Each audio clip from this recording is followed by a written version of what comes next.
To channel maths concept academy. मेरा नाम रवि। मैं आपके लिए मैथमेटिकल कंटेंट और साथ ही साथ केवीएस की अपडेट लेके आता हूँ। तो जैसा कि आप लोगों को पता है, हमने एक सीरीज स्टार्ट कर रखी है केवीएस पीआरटी के लिए, जिसमें हम आपको फ्री ऑफ कॉस्ट मैथमेटिक्स और साइंस पढ़ाएंगे, क्योंकि हमने बहुत पढ़ा और हमारे काम तो आ चुका, जो आना था वो आपके काम आ सके। इसमें हमने मोशन चैप्टर के ग्राफ वाले कंसेप्ट उठा लिए थे, जिसमें क्लास 1 में हमने कराया था स्पीड टाइम ग्राफ के बारे में सब कुछ। फिर क्लास 2 में कराया था वेलोसिटी टाइम ग्राफ के बारे में सब कुछ।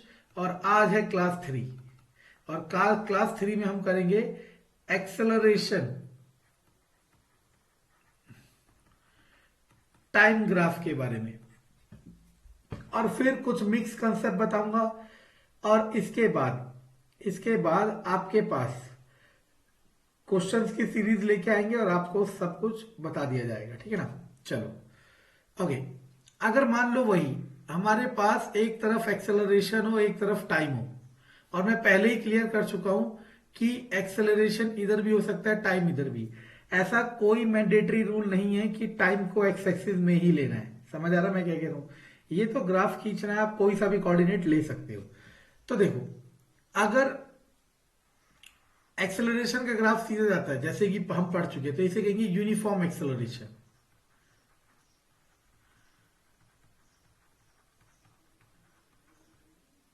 है ना? इसमें भी इसको यूनिफॉर्म एक्सेलरेशन कहेंगे। इसके बारे में मतलब एक्सेलरेशन टाइम ग्राफ के बारे में आपके पास ज्यादा ना तो क्वेश्चन है ना ही कंसेप्ट है। ओके, अगर ये इस तरीके से दिखता है, टाइम और एक्सेलरेशन सीधी लाइन सीधी है, तो मतलब टाइम तो बढ़ता जा रहा है लेकिन एक्सेलरेशन नहीं बढ़ रहा, तो इसको कहते हैं कांस्टेंट एक्सेलरेशन।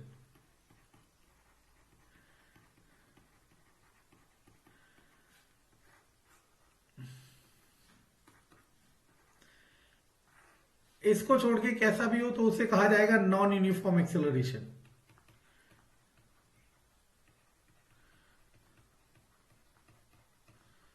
ठीक, इतना अगर आपको पता है और कुछ नहीं पता करना एक्सेलरेशन टाइम ग्राफ के बारे में आपको केवीएस पीआरटी के लिए। ठीक है ना?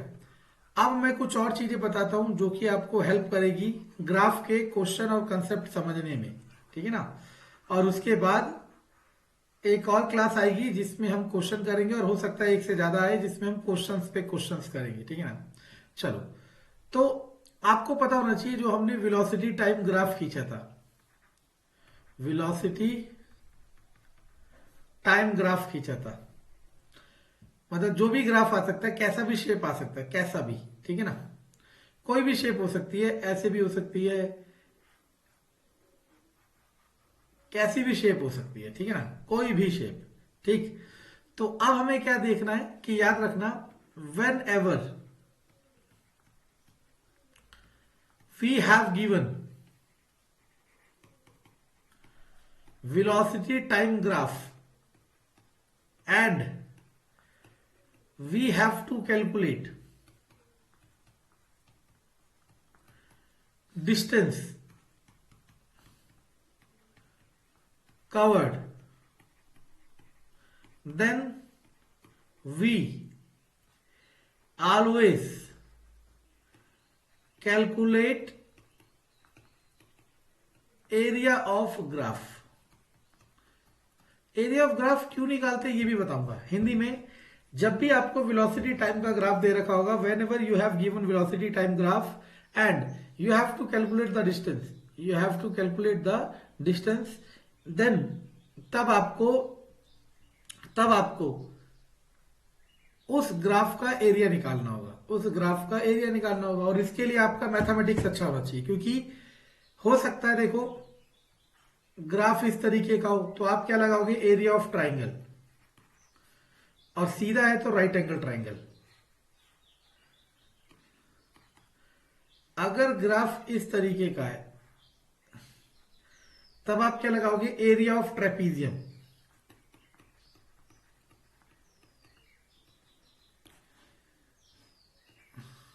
ठीक, कभी कभी ग्राफ कई शेप का मिक्सचर भी हो सकता है, जैसे कि मान लो, तो आप क्या करोगे, इसे डिवाइड करोगे, इसे डिवाइड करोगे, इसे डिवाइड करोगे, ए बी सी और डी।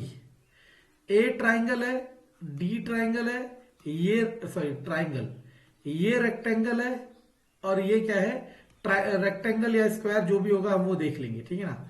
तो आपको इन सबके इंडिविजुअल एरिया निकालने पड़ेंगे और आपको इन सबको ऐड करना पड़ेगा, ठीक है। चलो, तो एक दो क्वेश्चन मैं करा देता हूं जिसमें डिस्टेंस निकालनी है ताकि आपको थोड़ा सा आइडिया मिल जाए, और उसके बाद आपके पास मोशन के ग्राफ के क्वेश्चन कंप्लीट हो जाएंगे, और कुछ क्वेश्चन कराता हूं जिससे आपको क्लियरिटी बढ़े, ठीक है ना। चलो,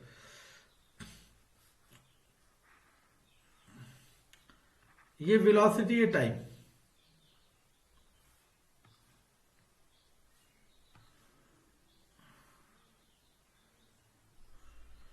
जीरो 10 ये टाइम है सेकंड में, और ये 20 मीटर पर सेकंड में वेलोसिटी। कह रहा है डिस्टेंस बताओ, तो आपको बस इतना याद रखना है, सर ने कहा था डिस्टेंस जब भी निकालना हो तो एरिया ऑफ ग्राफ निकालना है। लेकिन ये ध्यान रख लेना कि ये ग्राफ किस किस के बीच में, वेलोसिटी और टाइम।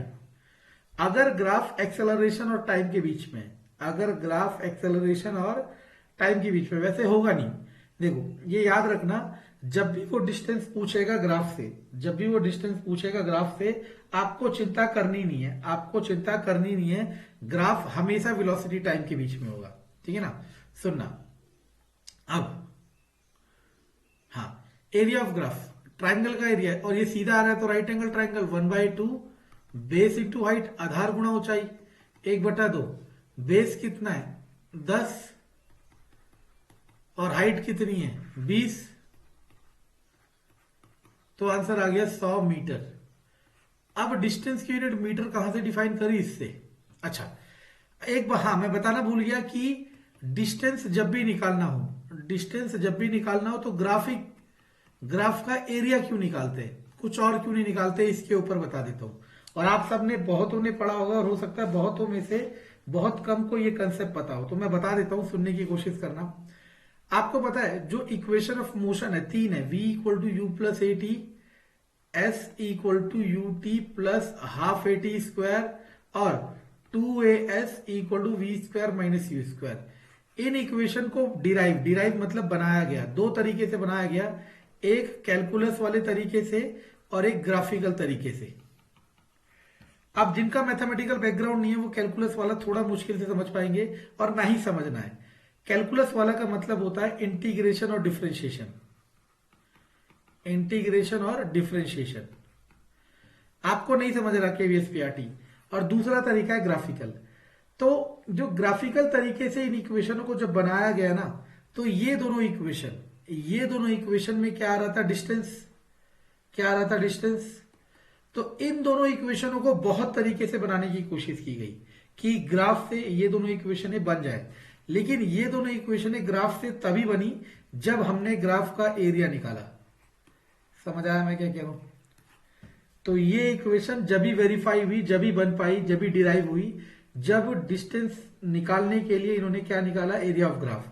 और वहां से ये बात कंक्लूड हो गई कि whenever we have given the velocity time graph and we have to calculate the distance covered by it और डिस्प्लेसमेंट कवर्ड बाय इट, वैसे इतना बारीक में मत जाओ, वैसे दोनों अलग होते हैं मुझे पता है, then we have to calculate the area.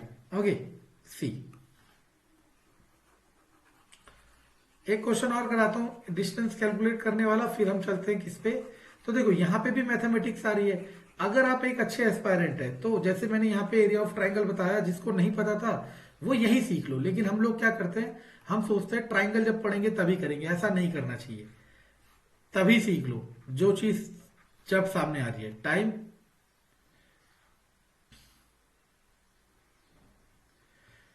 0, 5, 15, 20, ये मीटर पर सेकंड में और ये सेकंड में। कह रहा डिस्टेंस कैलकुलेट करो। तो आप चाहो तो दो तरीके से कर सकते हो। रीजन नंबर ए, ये एक पहला शेप और एक दूसरा शेप।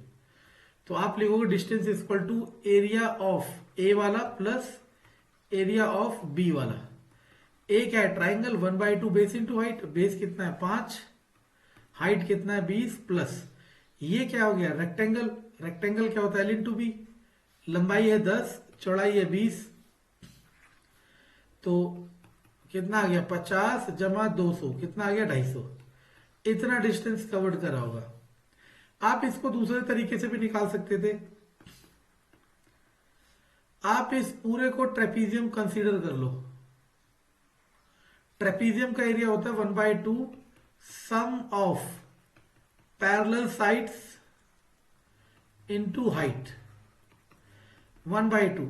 इसमें पैरेलल साइड कौन होगी, ये और ये वाली साइड कितनी है 15 और ये वाली साइड कितनी है 10। तो 15 जमा 10 गुणा हाइट होगा ये, और ये हाइट कितना है 20। तो कितना आ गया 250 मीटर। समझ आया। तो हर जगह ओवरऑल आपकी परफॉर्मेंस देखी जाएगी। क्वेश्चन इस तरीके से बनाए जाएंगे कि आपको हर लेवल पे चेक करा जाएगा, चाहे वो मैथमेटिकल लेवल हो चाहे वो आपका एनालिटिकल लेवल हो। ठीक है ना। चलो ये समझ आया।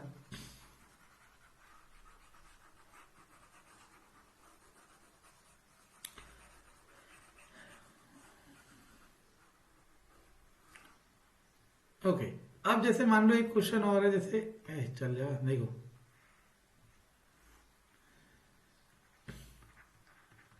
वेलोसिटी टाइम ये है 10, ये है 20 और इतना होने में समय लगा 10 सेकेंड।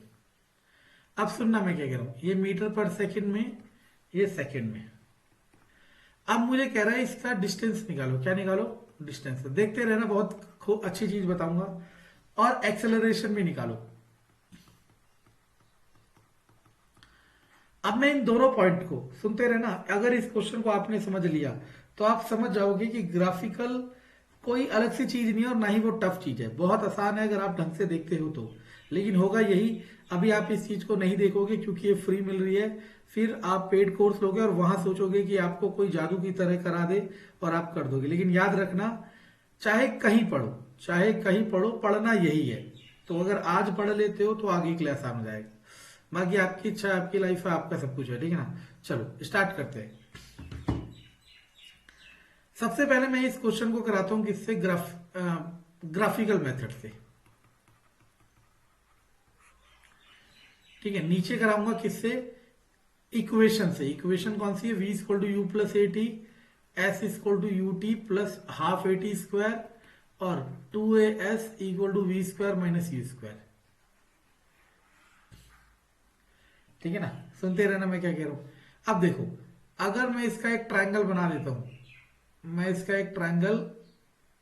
देता हूं, तो मैंने आपको क्या कहा था, एक्सेलरेशन। देखो याद रखना 1 2 3, ये तीसरी क्लास देखने का फायदा जब है जब पहली दूसरी देखी होगी, और दूसरी देखने का फायदा जब है जब पहली देखी होगी। समझ आ रहा है मैं क्या कह रहा हूं। चलो तो सुनना मैं क्या कह रहा हूं। एक्सेलरेशन का मैंने बताया था स्लोप होता है, और स्लोप होता है p/b। ये ट्राइंगल में ABC ट्राइंगल नाम दे दिया मैंने। तो ये है परपेंडिकुलर, ये है बेस और ये है हाइपोटेनस। तो p/b, p कौन है AB और बेस कौन है BC। ये लिखना लिखाना नहीं होता, लेकिन अभी सिखा रहे तो आपको लिखना लिखाना कर रहे हैं। AB की वैल्यू कितनी होगी, देखो दिमाग लगाओ, ऊपर से नीचे 20 और ये 10, तो परपेंडिकुलर कितना होगा 10। BC कितना है, ये 10 है, तो ये भी कितना होगा 10, 1। और एक्सेलरेशन की यूनिट आपको पता है। अब मैं इक्वेशन से निकालने की कोशिश करता हूं। जहां से स्टार्ट हुआ उसे हम नाम दे देते हैं इनिशियल वेलोसिटी, जहां खत्म हुआ उसे फाइनल वेलोसिटी। तो u कितना है 10, v कितना है 20, टाइम कितना है 10। तो v equal to u plus a t, ये इक्वेशन है। v की जगह 20, u की जगह 10 प्लस a की जगह a, t की जगह 10। तो 10 equal to 10a, a equal to 1। अगर आप ये क्वेश्चन समझ पाए जो मैं करा रहा हूं, कि अगर आपको सफिशिएंट डाटा दे रखा हो, if you have sufficient data, तो चाहे वो ग्राफिकली पूछे चाहे वो कैलकुलस वाइज पूछे, आप दोनों तरीका बता सकते हो। चलो अब मैं डिस्टेंस लगाता हूं। डिस्टेंस का फॉर्मूला क्या होगा, UT plus half a t square. कोई सा भी लगा सकता हूं, ये भी लगा सकता हूं, ये भी लगा सकता हूं। मानो यही लगा दिया मैंने, अब आपको क्या करना चाहिए, जो बिगिनर्स है या जो सीख रहे हैं उन्हें इससे भी करके देखना चाहिए डिस्टेंस सेम आ रही है नहीं आ रही है। नहीं आए तो पूछना चाहिए, ठीक है। तो देखो अब होगा क्या, एस आप निकाल रहे हो, यू कितना है 10, टी कितना है 10 प्लस हाफ, ए कितना है 1, टी कितना है 10 गुणा 10, तो हो गया 5, 50, 100 जमा 50 तो कितना हो जाएगा 150। यानी कि कितना डिस्टेंस कवर किया होगा इसने, 150 कवर किया होगा। अब सुनते रहना, अगर मैं अब यहां एरिया निकालू किसके लिए, डिस्टेंस के लिए, अगर मैं डिस्टेंस के लिए क्या निकालू, एरिया, तो अब आपको लग रहा है एरिया सिर्फ इसका निकालना होगा क्योंकि यही शेप है, नहीं, इस लाइन के नीचे, इस लाइन के नीचे जो पूरा आ रहा है ये भी तो आ रहा है, ये वाला पोर्शन, ये पोर्शन भी तो इसी लाइन के नीचे है, तो इस लाइन के नीचे और इस कोऑर्डिनेट मतलब इस वाले कोऑर्डिनेट के नीचे नहीं जाना। ऐसे तो सारा ही आ रहा है, लेकिन आपको फर्स्ट, ये आपको पता है ना 4 क्वाड्रेंट होता है, फर्स्ट, सेकेंड, थर्ड और फोर्थ, फर्स्ट क्वाड्रेंट में ही रहना है, ठीक है ना। इस लाइन के नीचे ये और ये दोनों एरिया आ रहे हैं। अगर मान लो मैं सिर्फ इसको निकालता तो क्या होता है, एरिया का formula 1/2 base into height, base कितना है 10, हाइट कितना है 10, तो कितना आ गया 50, लेकिन हमारा डिस्टेंस कितना आ रहा है 150। तो याद रखना कि ये वाला एरिया, ये एरिया भी कंसीडर होता है जो इस लाइन के नीचे आता है। तो अब पूरा कैसे निकलेगा, देखो दो तरीके से निकाल सकते हो। हमने ट्राइंगल को तो निकाल लिया, रेक्टेंगल का निकाल लो, लेंथ इंटू ब्रेथ, लेंथ कितनी है 10, ब्रेथ कितनी है 10, 100, तो टोटल डिस्टेंस कितना आ गया 150। पहली बात ये समझ आ गया। आप इसको दूसरे तरीके से भी ट्रीट कर सकते थे, वही मैं सिखा रहा हूं, मैं आपको पूरी पॉसिबिलिटीज के थ्रू सिखा रहा हूं। ये ऐसे था 10 था, ये 20 था, ये 10 था, तो ये ट्रेपीजियम की तरह भी ट्रीट हो रहा है। अगर आप इसको ऐसे घुमाओगे, ऐसे करके 90 डिग्री घुमाओगे तो ये कुछ इस तरीके से हो जाएगा, ये कुछ हाँ जैसे भी हो जाएगा, ट्रेपीजियम बन जाएगा। 1/2 sum of parallel side, parallel side कौन है 10 और 20, 1/2 10 जमा 20 30 गुणा हाइट, हाइट क्या है ये, और ये कितना है 10, तो 2 से काटोगे 5, 3 पंजे 15, 150 मीटर। तो देखो एक ही आंसर को कितने तरीके से निकाला जा रहा है। इस लेवल की जो कहते हैं ना कि सर हमने एनसीईआरटी कर दिया, अब हम क्या करें, हम क्या करें, मैं उन्हें कहता हूं कि सब्जेक्ट को एक्सप्लोर करो, क्योंकि एक ही बार मौका मिलेगा ना, जब ये पेपर हो जाएगा, जिस दिन ये पेपर हो जाएगा, और अगर आपकी गलती हो गई और आपसे क्वेश्चन छूट गए तो उसके बाद आपको नहीं पता कि मौका मिलेगा कब। तो ये एक ही मौका है आपके पास, उस मौके में सारी मेहनत करनी है। सारी मेहनत करने का तरीका है, जैसे मैंने एक क्वेश्चन को 2 तरीके से करा, और यही अगर कोई बड़ा इंस्टीट्यूट वाला कराता ना तो आप उसकी फोटो लगा लेते, ठीक है ना। कंसेप्ट पसंद आए तो लाइक सब्सक्राइब शेयर जरूर